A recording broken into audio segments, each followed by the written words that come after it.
Te damos la bienvenida al programa de Quién era a quién soy.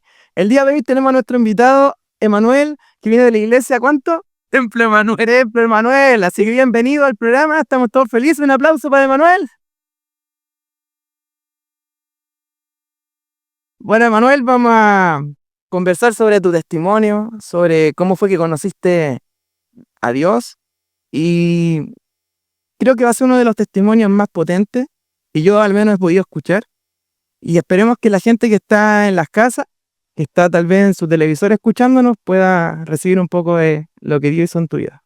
Amén. Bueno, para todo aquel que está escuchando ahí, creemos que Dios va a preparar un tiempo hermoso, Dios les va a hablar a su corazón, a su vida, así que atento a todo lo que el Señor va a hacer en este día, porque creemos que será de gran bendición para ti. Pero nosotros sabemos que hoy en día tú eres evangelista, que vas a muchas iglesias, a muchos lugares a predicar, pero ¿cómo fue que comenzó todo? ¿Cómo fue el inicio de toda esta historia? ¿Cómo comienza? Mira, casi siempre se nos viene como el momento en que aceptamos a Cristo a nuestro corazón, pero creo que Dios nos marca un precedente, un inicio, un génesis de no solamente descubrir tu llamado, no solamente descubrir quién eres, como dice ahí la proclamación de este tiempo, quién era y quién soy el día de hoy, sino que parte desde el inicio de la fundación del mundo. Él nos aparta. Y me hacía recordar el Señor cuando era ordenado como evangelista a un momento que yo viví a los 7 años de edad, en donde mi padre nos dejaba al resguardo de una iglesia en una escuela dominical. Y en aquella iglesia separaba la sala de niños y el templo solamente una mampara. Y estoy hablando de 23 años atrás. Y veía cómo gente danzaba en el espíritu, hablaban en lenguas, y también veía al predicador desde el púlpito soltar una palabra a esa gente. Y me recuerdo que el Espíritu Santo me lleva a aquel momento y me ve a mí en el espíritu diciendo: yo voy a ser como estos hombres cuando sea grande.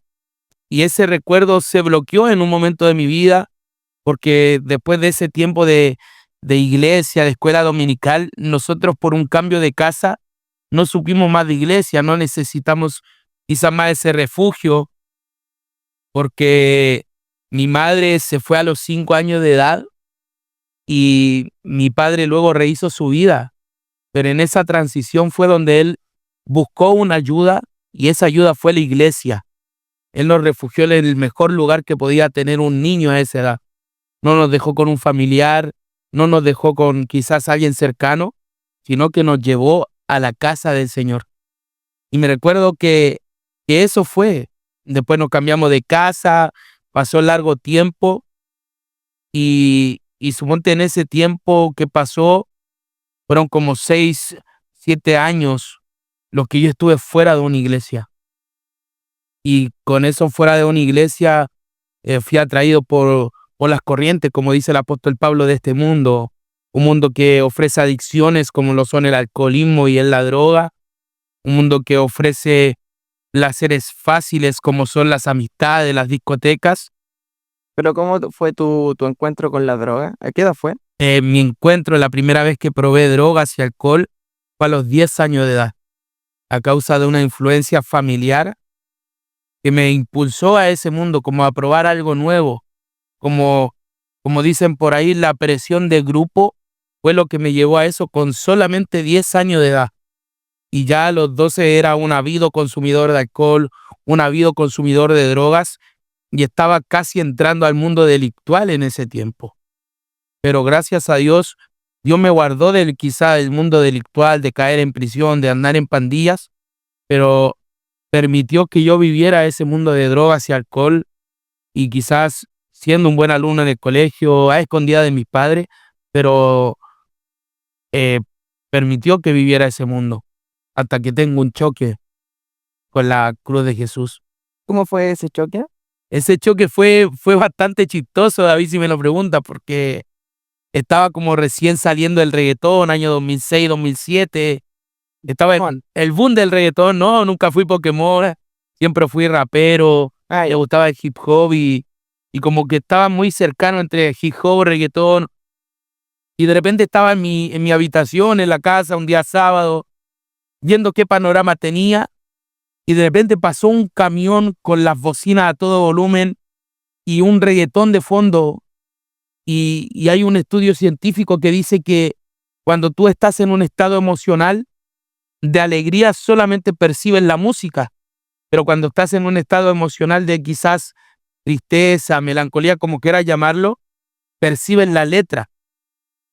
Y yo solamente escuchaba el pum, ta, pum, tan, el boom del reggaetón y el mensaje que transmitían por el micrófono de salto parlante que era: tenemos una fiesta, es todo gratis, estás totalmente invitado. Nuestro principal invitado eres tú. Cuando dicen eso, yo me puse la mejor prenda, el mejor jockey, la mejor cadena, el mejor bling bling y fui a esa bendita fiesta. Y cuando llego a esa fiesta, veo que no era la fiesta que yo esperaba, porque habían una mesa con unos soufflés por ahí, unas bebidas. Y yo me pregunté dónde está el copete, dónde está la droga, dónde están las mujeres. Fue Y un engaño. fue un engaño, me sentí estafado. Pero y en eso me doy la vuelta para salir del lugar y volver a mi casa. Y un hombre vestido de payaso me dice lo siguiente que nunca se me va a olvidar. Viniste a una fiesta y no es la fiesta que esperabas, porque la fiesta que está sucediendo ahora es una fiesta en los cielos, porque el que estaba perdido es hallado y el que estaba muerto ahora vivirá. Y aquel hombre, usado por Dios, me comentó todos mis vacíos, me comentó el tema de mi madre, me comentó el fragmento de mi corazón del vacío de una niñez sin una figura materna. Me habló de mi alcoholismo, de mi adicción, del mundo que yo venía viviendo. Y ese hombre me hace la pregunta que cambia la vida de las personas. Cámara 3. ¿Te gustaría aceptar a Jesús? Y yo llorando, sin entender nada de esa fiesta, le digo que sí. Y acepté a Jesús. Acepté a Jesús en mi corazón. Perseveré alrededor de 1 año y medio y hubo un episodio que me sacó. Así que no te podría hablar de ese como un encuentro, sino que fue mi choque con la cruz. Ese fue tu primer encuentro con la iglesia. Fue un encuentro con la iglesia, más no con la figura de Cristo como tal. Okay. Y luego de eso, ¿tú cómo fue que perseveraste en la iglesia o te saliste y continuaste con tu vida normal? Mira, hubo un episodio en particular que quizás las personas que nos están viendo que han vivido adicciones, ya sea cualquier cosa, pasó en ese camino. Estaba perseverando bien en la iglesia y luego de 1 año, 3 meses, recaí en las drogas, en el alcohol, recaí en ese mundo. Y los hermanos me iban a buscar, me sentía pecador, me sentía indigno. No culpaba a la situación ni a los hermanos que me hayan descubierto, sino que fue una decisión personal yo volver a ese mundo. Y cuando vuelvo a la iglesia, David, me encuentro con una muralla, me encuentro con un vacío y prácticamente dije, este mundo no es para mí.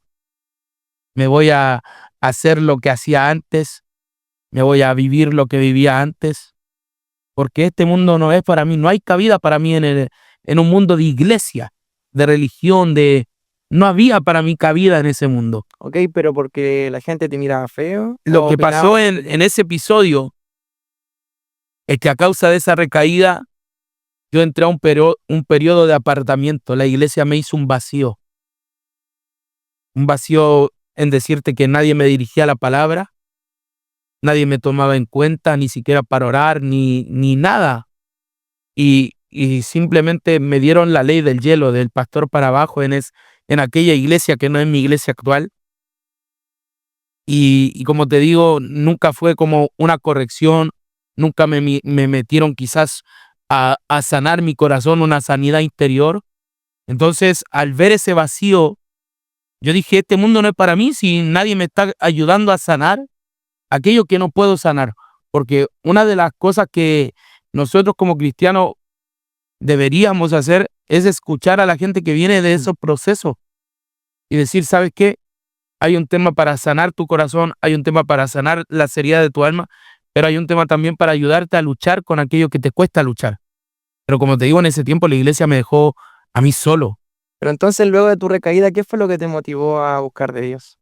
a buscar de Dios. Mira, yo me tuve esa recaída, vuelvo a la iglesia buscando restauración, no la encontré, vuelvo al mundo. Y en eso que vuelvo al mundo, mi hermano, mi mejor amigo, se suicidó. Eso fue en el mismo proceso en el que tú En te el saliste mismo de la iglesia. proceso en donde yo salgo de la iglesia, pasan unos 3 meses y mi hermano, que venía de ese mismo mundo del cual yo estaba viviendo, se suicidó. Y para mala suerte, mala fortuna, fui yo aquel que lo encontró. ¿Tú ¿Me qué edad encontré? tenías? Tenía 14 para 15 años. Wow. Y entonces ver esa situación y ver a quién era tu referente, tu amigo, te hace cuestionar aún más a Dios. Y en ese punto en donde la iglesia a mí me dejó tirado, me dejó embarrado, me dejó sucio con el pecado, y más encima cargar con esta pérdida fue no querer nada con la iglesia, no querer nada con Dios y prácticamente odiar a Dios, amigo. Esas fueron mis palabras. Yo te odio porque tú me quitaste lo más preciado que yo tenía. Me quitaste a mi mejor amigo, me quitaste a aquel era mi referente. Tú me lo quitaste porque uno como te digo, yo perseveré un año, entonces yo sabía quién daba la vida y quién también la quitaba. Independiente haya sido una decisión de él tomar y atentar contra su vida. Y como te digo, en ese periodo yo fui terco con Dios, no con la iglesia, porque fue un tiempo en donde yo me aparté de la iglesia y no busqué un lugar donde congregarme, no busqué un lugar donde restaurarme, no busqué un lugar, nada, no busqué a la iglesia, no busqué a Dios.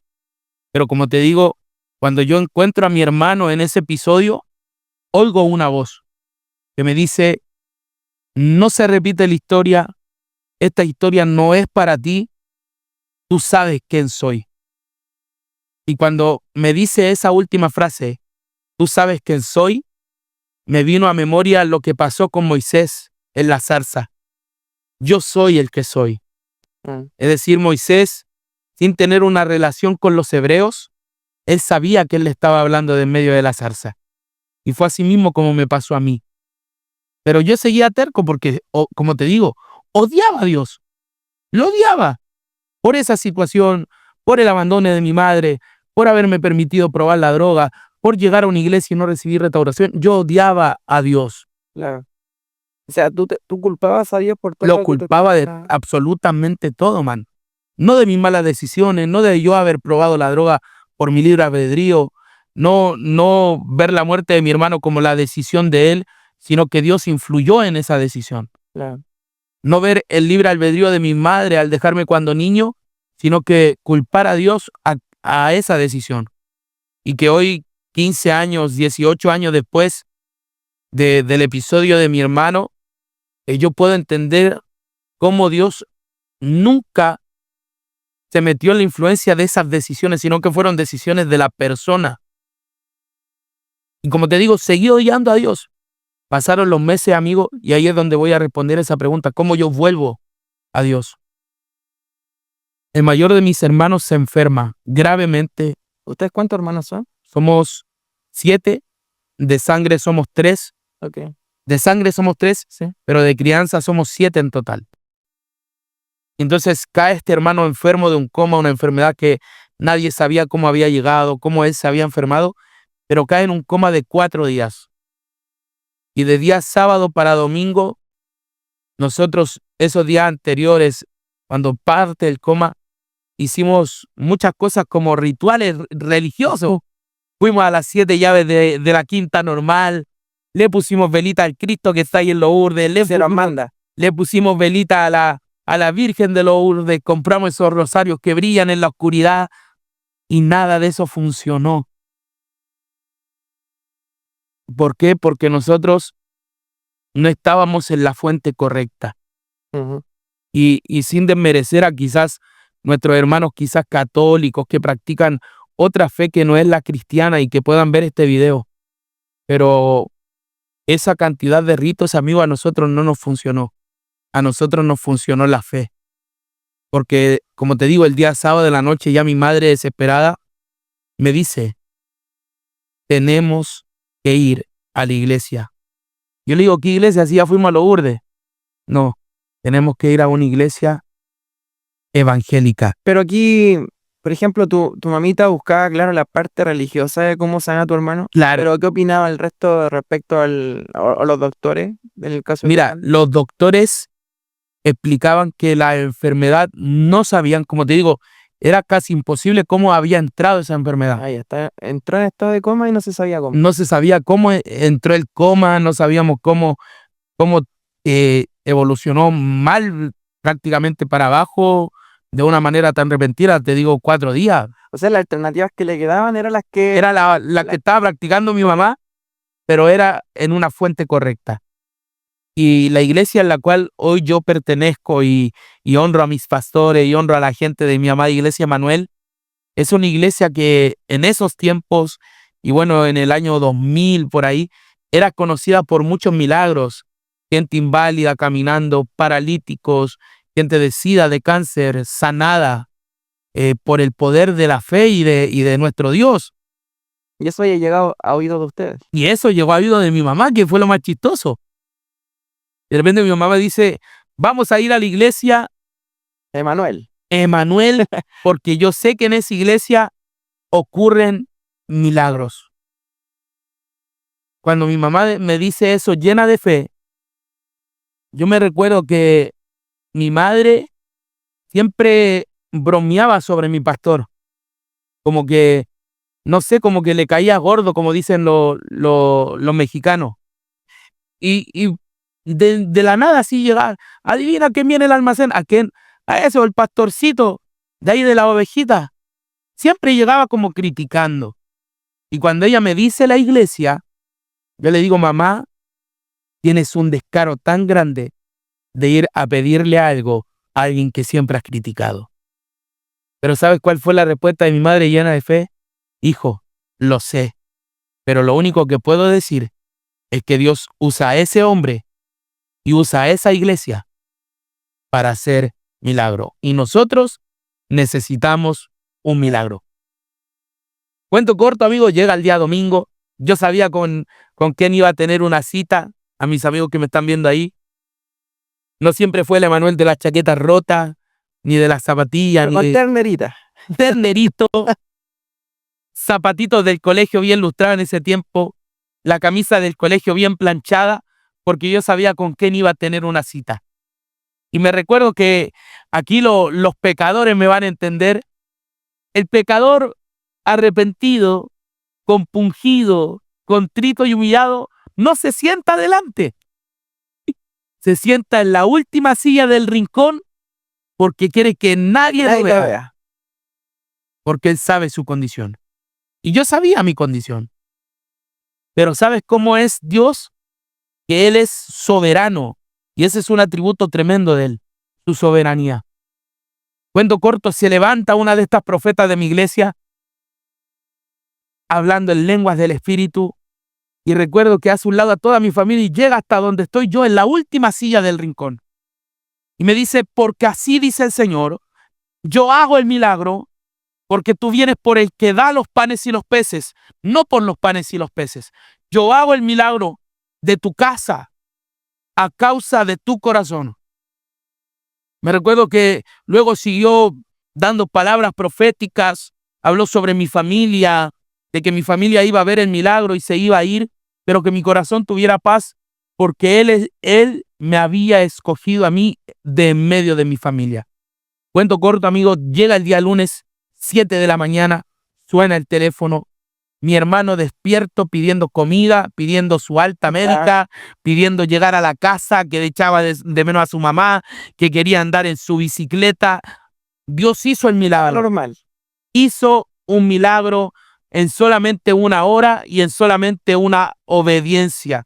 ¿Qué quiero decir con esto? Que cuando nosotros obedecemos a Dios, Dios obra de maneras sobrenaturales. Siguiendo con esto, a la semana mi mamá se fue, se vio el milagro. Segunda semana mi tía también. Y al mes mi hermana también se alejó de la casa del Señor. Oye, después de ver este milagro, ¿cómo cambió eso tu fe? ¿Cómo cambió mi Imagino que fe? tiene que haber impactado de una forma. Mira, cambió mi fe a tal punto de que lo único que yo anhelaba era estar en la casa de Dios. Lo único. Y me recuerdo que me apegué a un buen árbol que era mi hermano Luis, guitarrista de nuestra iglesia, a quien honro en este día, quien ha partido a los brazos del Señor hace un par de años, que él fue uno de los pioneros en enseñarme lo que era el amor a Dios. Y no solo a un instrumento, no solo a la alabanza y la adoración, sino que a la oración y a la búsqueda de su presencia. Como te digo, ese milagro me hizo entender que Dios tenía no solo un plan con mi familia, sino que tenía un plan personal conmigo. Y como tú me comentabas, ¿cómo afectó en ti saber de que después de un gran milagro, de ver que tu hermano despertó de un coma que me imagino que los doctores ni siquiera No, te explicaron como cómo te digo, fue un milagro literal. comenzaran a irse de la iglesia? O sea, tú me lo comentaste de que la chica que dio en profecía, les dijo en la profecía de que se iban a ir, pero ¿cómo eso impactó en tu vida Mira, y en la vida de ellos? lo que pasó ahí con el tema de esta profecía fue como un choque cultural para mí, porque si Dios lleva a una familia a su reino, el plan es con toda la familia, no va a ser con uno solo. Aparte que todos vieron el milagro. Y aparte, todos vimos el milagro. Claro. Pero la Biblia a mí me enseñó que 10 leprosos vieron un milagro y solamente uno se quedó. Y cuando yo leía esa historia, Dios me hizo entender eso. El milagro puede ser visible para todos, pero no todos tienen la permanencia y la prestancia de agradecer o de permanecer a causa de lo que Dios hace. Y como te digo, yo no me quedé por un milagro. Yo no me quedé por lo que Dios hizo en mi casa, mi familia, mi hermano. Yo me quedé por Jesús, por su persona. Porque después de casi un año de haberme alejado de Él, Él me hizo ver que no le importaba mi suciedad, no le importaba el odio que yo podía profesarle a través de echarle la culpa de ciertas cosas, sino que, imagínate, tuvo ese mismo amor para tomar a alguien, a uno de sus siervos, para hablarme de manera específica, cuando no podía haberlo hecho. Pero como te digo, Dios conoce las peticiones que hay en nuestro corazón. ¿Y cómo fue? ¿Te costó salir de la droga una vez que volviste? Mira, Hoy ya está en la droga. cuando cayó en la droga, dijo él, ¿Cómo fue ese proceso? Porque me comentabas que estuviste un año prácticamente afuera, viviste la suicidio de tu recaída, hermano, sí. claro. Mira, cuando recibo esa frase, la historia no se repite. Créeme que hubieron episodios de mucha tentación, porque yo estaba en el liceo todavía. Estoy hablando de 15 años atrás. Todavía estaba en el liceo, estaba de moda la marihuana, estaba de moda el chocorrón. ¿Quién no se acuerda del chocorrón ahí? Yo no, hermano. Nuestro amigo de YouTube. Y entonces estaba como de moda ese boom de que tú eras bacán por drogarte adentro del liceo, por drogarte a escondida de los inspectores. Más encima que yo tuve una cuna como lo es nuestro complejo educacional Pedro Prado, que es un hermoso establecimiento donde la cultura del saber se explota, pero en esos años no era tan así. Y como te digo, vino mucha tentación, mucho tormento, vino esa transición como, ¿sabes qué? Yo ahora ya no estoy en este mundo, yo ya no, puedes ser mi amigo, puedes ser mi compañero, pero yo no puedo contaminarme. Entré en un proceso de purificación en mi vida, de limpieza interior a causa de una decisión. Como te digo, yo decidí por Jesús, yo decido limpiarme, yo decido guardarme, yo decido no caer. Y hubo un episodio muy chistoso que también me pasó en medio de esa lucha, como te digo, entre el bien y el mal, y creo que fue la última vez que tomé trago en exceso, porque me quebré un diente. Y suena hasta chistoso a mi amigo de YouTube, a los que están aquí en la salita, quedé muerto de borracho, incluso se me apagó la tele y ahí cuando despierto vi mi diente quebrado. Agradezco a mi papá que tenía contactos en el consultorio, entonces me repararon el diente, años después me hice un implante, etcétera, etcétera. Bueno, sabemos que funciona. Funcionó porque fue como ese golpe de salida. Este mundo no es para ti. Te dije una vez que la historia no se iba a repetir y tú por desobediente quieres repetirla. Y yo creo que esa fue la última vez que bebí, la última vez que vi el trago, vi la droga como una opción y decidí 100% por Jesús, amigo. Decidí que lo mejor que le pudo haber pasado a mi vida en distintos aspectos era decidir por Él. Y actualmente tu hermano y la gente que vivió este proceso, ¿volvió a la iglesia o ya está completamente afuera? Mira, respecto a ese hermano, al final de la historia, la enfermedad se lo terminó llevando. Esa madre que un día perseveró, también estuvo ahí, también falleció. Y como te digo, amigo, mi hermana, hoy en día no sé de ella, no tengo contacto, será por distintas situaciones. Y mi tía también, nunca más supe de ella, se separó de mi tío, entonces decirte qué pasó en el camino con esas personas sería prácticamente decirte, no sé.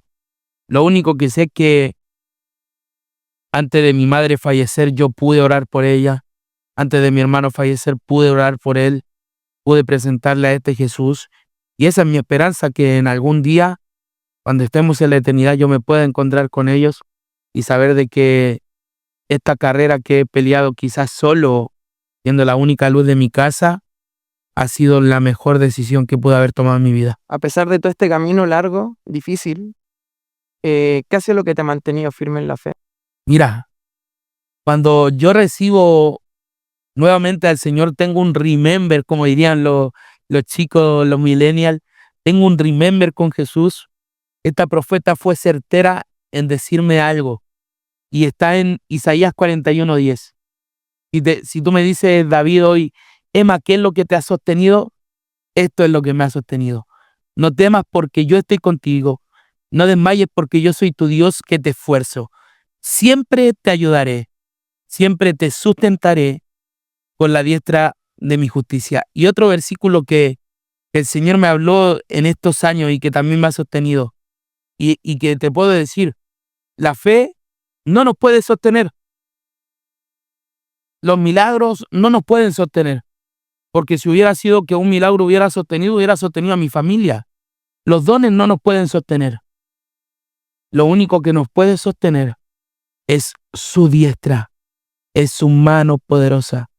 Como dice Isaías, es su diestra la que nos sostiene. Es su mano la que nos toma día a día y nos dice, sigue batallando, sigue caminando, no tengas temor, porque yo estoy contigo.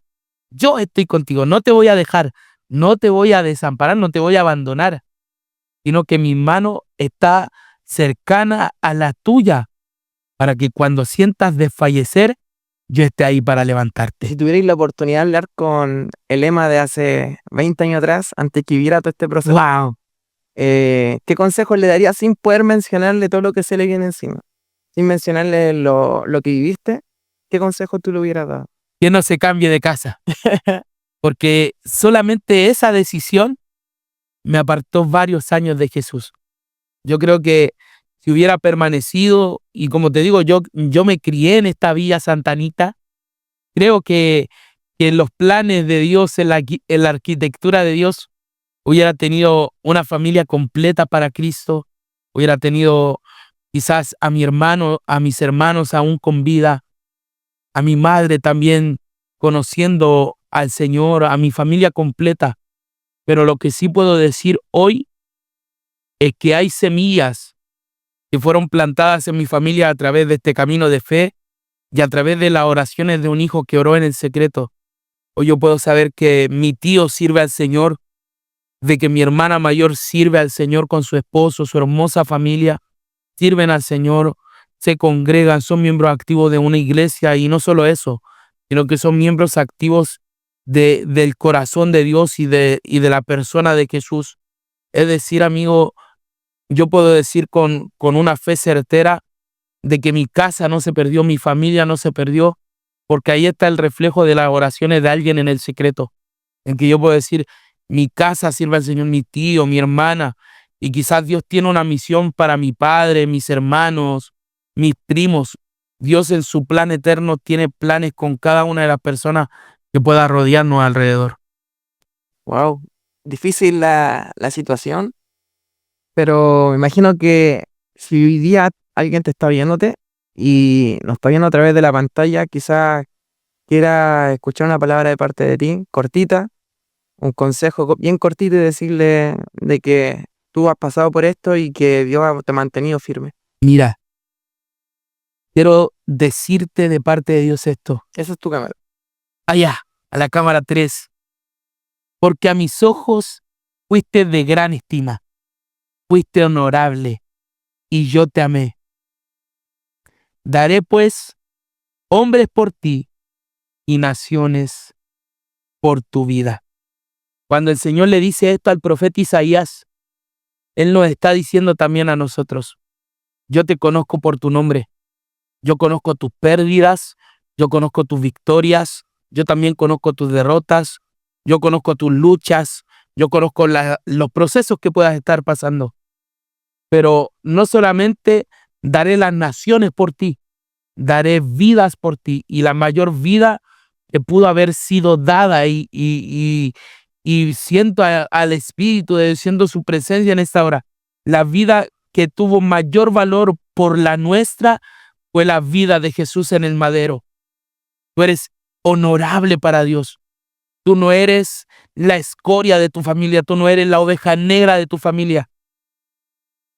Tú no eres el drogadicto de tu familia, tú eres lo honorable de Dios. Tú eres aquel hijo, aquella hija que Dios va a tomar en su mano y le llevará a un destino en el cual Él trazó desde hace tantos años, desde la fundación del mundo, para decirte, eres mío y yo he dado vidas por ti.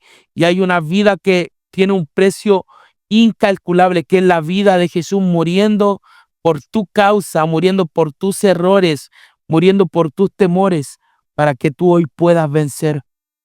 Yo creo que si una palabra podría darle a alguien hoy es, esfuérzate, sé valiente, no tengas temor, no desmayes, porque a su tiempo segaremos si no desmayamos, a su tiempo segaremos, a su tiempo cosecharemos. Quizás has vivido en lágrimas, has vivido en temor, pero yo te digo que Él bajo sus alas te cubrirá y bajo ellas estarás seguro, porque no se dormirá el que te guarda y Él no dará a tu pie al resbaladero. Él conoce lo que estás pasando, lo que vas a pasar y lo que ya pasaste. Y lo único que te puedo decir es que aquellos que aman al Señor, todas, no ninguna, no a medias, todas las cosas les ayudan para bien. Cuando yo perdí a mi madre, Dios me hizo entender que lo que yo más necesitaba era de Él. Cuando yo perdí a mi hermano, a mi mejor amigo, Él me hizo entender que Él era mi mejor amigo. Cuando yo perdí un trabajo, Él me hizo entender que la provisión venía de su mano poderosa. Cuando yo perdí un amigo, alguien me traicionó, alguien me hirió, Él me hizo entender que lo único que yo necesitaba era su persona. Si tú estás con ese mismo sentir en tu corazón, déjame decirte que Jesús, nuestro Jesús, es la mejor decisión de la vida y que en la vida un hombre puede tomar.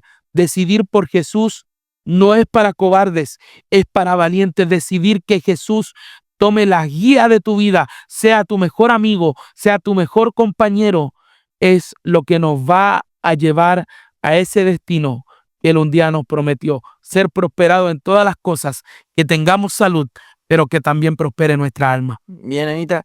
Igual podemos sacar como conclusión que muchas veces la gente piensa que cuando le ocurren cosas malas, Sí, amigo. le da por querer culpar a Dios. Pero es que eso es porque igual nosotros como humanos estamos limitados. Sí, Entonces, mira, Es como chistoso eso de culpar a Dios, porque yo lo culpé, hermano. Yo terminé y suponte hoy puedo decir, yo amo a Dios con todo mi corazón, pero un momento en que yo lo odié, lo culpé de todo. Pero es lo que dice el apóstol Juan en su libro. Puede que no lo entiendas hoy, pero mañana lo vas a entender. Y cuando alguien pasa por esta transición de quizás no entender los misterios de Dios, va a llegar el punto en que el mismo Dios le va a hacer entender por qué pasaron por tantas cosas. Sí. Bueno, Emita, un gusto poder tenerte acá en el programa. Tal vez para otro programa más vamos a poder conocer el tema a profundidad. Así que queremos agradecer a toda la gente que nos estuvieron viendo, que puedan comentar, que puedan compartir y también que pueda Dios trabajar en tu corazón. Bendiciones. Bendiciones, familia.